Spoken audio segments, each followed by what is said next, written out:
અયોધ્યામાં પ્રાણ પ્રતિષ્ઠાને લઈને દેશભરમાં આનંદ ઉલ્લાસ છે, ત્યારે ખેડબ્રહ્મા તાલુકામાં શહેર તેમજ ગ્રામ્ય વિસ્તારોમાં રામધૂન તેમજ શોભાયાત્રા કાઢવામાં આવી હતી. આતશબાજી અને દિવાળી જેવો માહોલ દેખાઈ રહ્યો હતો.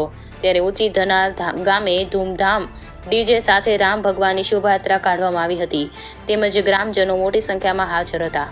ઊંચી ધનાલ ગામમાં રામધૂન સાથે જય શ્રી રામના નારા ગુંજી ઉઠ્યા હતા.